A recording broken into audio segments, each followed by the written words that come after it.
All right, Chris, I want to talk about the players who need the ball out the most in order for their team to make the playoffs and then go deep into the playoffs. And what got me thinking about this was George Kittle.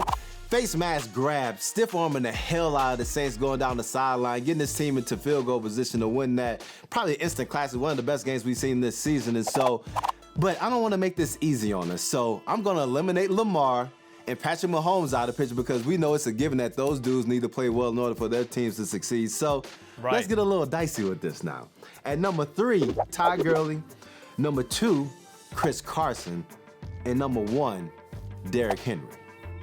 Oh, okay. I like that whole list. First off, you're right. I mean, the Tennessee Titans aren't even in the dance right now. And I'm with you. Derrick Henry's got to continue to be the Mack truck that he's been as of late. Like, I was going to throw Ryan Tannehill in that conversation, too. But because, he needs Derrick Henry the ball in order for him to play well. No doubt. And I guess why I was saying Tannehill, because, like, I kind of expect Derrick Henry to ball out. And then it's just like, okay, can Tannehill keep it going? But I'm with you there. Now, Todd Gurley's the one that's interesting. Just because, listen, he's still really good. Is he the superstar he was last year, 2 years ago, 3 years ago? No, I don't think he is. I don't know, though. I think maybe he is. I think they just saved up Todd Gurley for the stretch, and now this dude about the ball.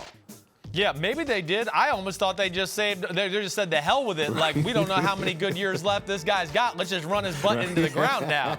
That's where I was coming from. But I'm with you. Also, another guy from that team is Jared Goff. I just thought of him, too. He was on my short list of guys because, I mean, as we know, he has so many up and down moments. Like, he's got to be consistently good down the stretch here if they want to beat the 49ers, if they want to beat the Cowboys. But I'm not mad at you for the Todd Gurley one. I'm with you there, too. And then Chris Carson, he was on my list, too. I didn't make a top 3. I just wrote a bunch of names down. But Chris Carson, you're right. I mean, hey, no more Rashard Penny.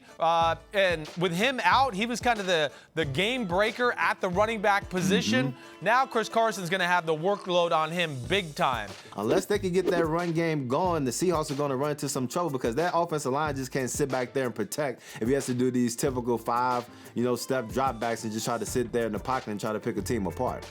I'm going to throw 2 more names at you that I just think are interesting, okay, to me. And one of them, this team's not even in right now. But I'm going Khalil Mack, the Chicago Bears. I mean, they still got an outside shot. It's been a very under-the-radar year for Khalil Mack. You know, I don't think we've really talked about his name the whole season to this point.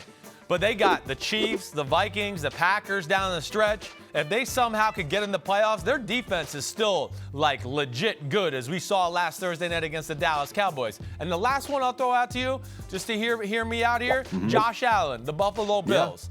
You know, they don't have a lot of weaponry around him, but we've seen enough that, like, physically he can have moments of throwing lasers downfield, running around, making plays happen like that. We know their defense is legit.